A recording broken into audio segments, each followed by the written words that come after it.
have a very special guest with us this morning. I know Jamie, we met through Big Ideas Wales. First question is, Jamie, what do you do? So I'm self-employed. Right, okay, brilliant. I run my own business. I'm a motivational speaker, so I work within schools. I love working with young people, just basically teaching people that you're in your own power. My motto is get back up. If falling over was a degree, I'd definitely have a doctorate in it by now. I wasn't born disabled. I was, born perfectly, and I'm going to abbreviate this, normal. Followed my father's footsteps really, and I joined the army, and I had a relatively successful military career. And then I came out the army. I had a small little business running a pet shop, which mainly because I had bruising on my brain whilst I was in the army through an accident that happened. And as a result, I was having blackout seizures, so I couldn't find anyone to employ me. So I started up my own business, running a little pet shop called DJ's Pet and Garden Supplies, which I'm not sure if I've told you about that actually. No. I didn't mention that. No. On the 6th of January, I went to bed, I had a little bit of a back pain, but didn't really think anything of it. And then on the 7th of January, woke up with complete neurological paralysis from the belly button down. So I went into a wheelchair full time. Started a new job then in a call centre because I still needed to work. I still had a mortgage, still had everything to pay. And I basically done that job for 5 years. It was only ever supposed to be a stopgap. Couldn't find, because I've got a condition called complex regional pain syndrome, so I've damaged my sensory nerves. And as a result, I'm now in pain 365 days of the year. I've got two choices here. I can either sink into myself and go, look at me, look poor old me, or I can start to make amends. So the first thing I've done was obviously get a different job. Then I set up See No Bounds, which is a website. The idea of See No Bounds originally was purely to connect with other people in similar situations to myself. It's rare to have it in two limbs, so it's because it's regional or radial as they call it. It's mainly in one limb, so joint onwards. So it'd be like in a hand or in a forearm or in an arm. It'll go from a joint down or from a hip down or a knee down, and people lose their limbs with CRPS. Because you get, I get like swelling of my joints and redness. I hit depression, and there was, I went a real dark place. Then there was the suicide attempt. I knew from a social circle I was in.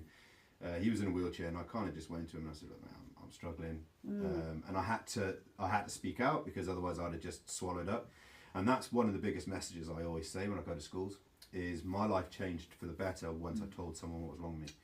And I think that's the important thing, is people hold things into themselves. They don't speak out because they don't feel like anyone's going to listen. But you only need one person to listen to change your whole life. Play basketball.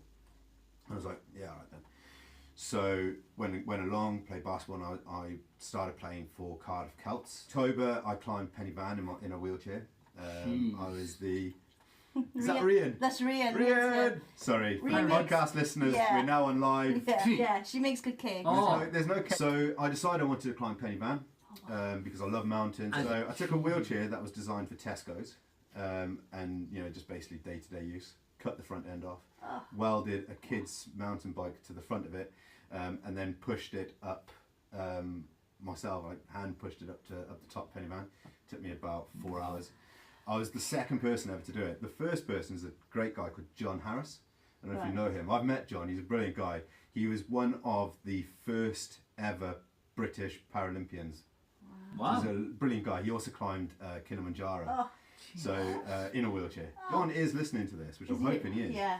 John Harris is an incredible guy, and he was a massive inspiration for me. He's like one of your role models. Yeah, he was one of my role models, as I was with Andrew Wilkinson, or Drewy, as everyone knows him as. He was the guy that sort of started to help me through another spell of depression that I had later on. Because even though I was doing this cool stuff, I felt that I was a burden on my family and a burden on my friend, and I wanted my own independence. And Andrew got me into hand cycling. Right. So, and he was a brilliant guy, and I still look up to Andrew now, even though I don't get to see him very often. He was another fundamental point in my career, my disability life. Right. So by the end of 2014, I decided to hold a little funeral for the able-bodied version of forward with the disabled version of myself. Yeah. and go on to it. So I'd done 12 challenges within 12 months. Yeah. And that involved hand cycling. I'd done a marathon. I hand cycled from Cardiff to Tenby, so 100 miles with Drewy. That's a really obvious question. How does that work? So basically, you lie down. If you've ever done a press up, 10, brilliant. If you can do 5,500, you've got the chance of hand cycling from Cardiff to Tenby. So it took me 13 and a half hours. I completed the What For Challenge. I was the first ever wheelchair user to do that. So that's 30 kilometres over the top of Brecon beacons, including probably know the ones I mean. It's the 3 peaks after Penny Van. Then you go down, you go up the damn wall. So it's 30k altogether. I've done it in a wheelchair. I'd like to see you. We can get some. We can do a podcast. We can do a podcast. Yes, right. Mate. Yes, we got a couple of clients on it. And a matter of fact, my wheelchair broke about 150 yards from the summit. But because I was determined to reach that summit, so I climbed it on my hands. And there's a video on my YouTube channel. So if you go on to See No Bounds, the YouTube channel, you actually see me climbing Penny Van on my hands. My God. Anyway, that video went viral. Have you ever heard of wheelchair motocross? No. So basically, you strap yourself in a wheelchair and you throw yourself off a hill. Aaron Fotheringham. No. So Aaron Fotheringham is he's world famous. He was the first person ever to do a complete double backflip in a wheelchair. In my fact, he was the first person ever to do a backflip in a wheelchair. And one of my inspirations is a guy called Stephen Jacobo, who's now he is a bobsleigh Paralympian for USA. He's a great guy. And if he's listening, which I hope he will, he's a phenomenal guy. He was my kind of thing. I thought, I want to have a go at that. And I remember I was balancing on a wheelie at the top of an 8-foot skate park ramp thinking, this is going to go really well or really badly, and whose stupid idea was this? And then I realised that the only person I had to blame was me. I mean, I was scared every time. Like when I finished climbing Penny Van, you'll see the video of me climbing up there. What you don't see is the bit where I went over to the one side on my hands and knees and threw my guts up because of the effort. And bearing in mind, that was only the point where I got up to the top. And as you know, what goes up has to come back down. So I had that bit of the journey left to do, and I was just all the way through my challenges, I've had great teams. And that's another fundamental part of life is I've got my strengths, but I've also got very significant and obvious weaknesses. So what I would do is I'd pick my team, and I do it now within my business, and I do it within my my work life, is I will pick my team to do the things that I can't do. And at the end of 2015, I'd raised £250,000 for charity. After that, I won the prestigious Charles Holland Award. I think at the time I was one of only 5 British people ever to win one. Saying, oh, you're in this thing, and I was like, yeah, great, thank you very much. I never for one second thought I'd win. And then when I was invited down to the Charles Holland War Rooms, in London, and Simon Weston, he was the one doing the presentation. I'm not worthy of this award. And then they call your name out, and I was genuinely stunned. And that's effectively where See No Bounds, the motivational speaker, came into it. Then there was the squash side of everything. Because obviously, as you know, I've walked in here today on crutches. So I started playing squash in a wheelchair, really. So there's a guy called Richard Plenty, who's my coach. I went into squash one day. I was having physio at the time. I went into squash one day and I had a puncture in my wheelchair. So he said, oh, well, why don't we just set up a chair and you can, we'll just fire balls at you. And I was like, I've got my crutches in the car. Do you mind if I do the same but stand on crutches? In a squash court environment, and they're firing squash balls at me. And then as we progressed, Richard was just so keen to work with the idea and the concept that he worked with me. And we were just firing them back, and he was moving the cannon, and then I'd start balancing and start moving, and one thing or another.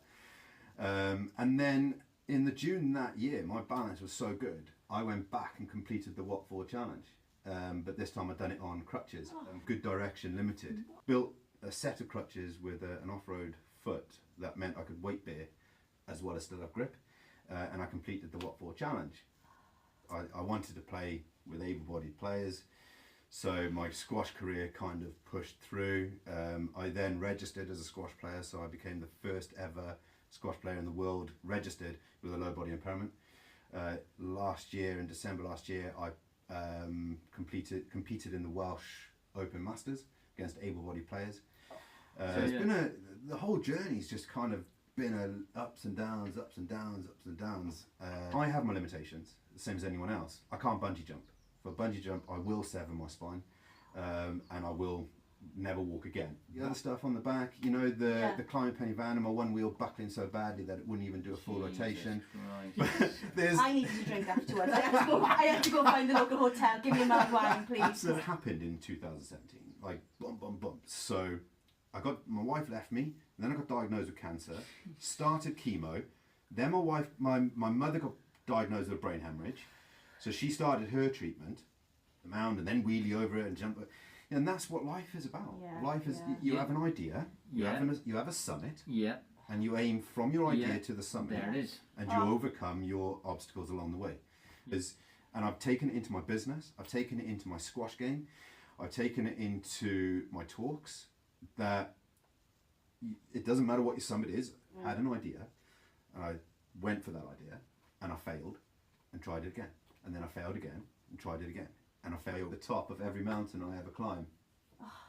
I eat a Cadbury's cream egg. Oh, do you? So a Cadbury's cream egg. How far away from the summit are you?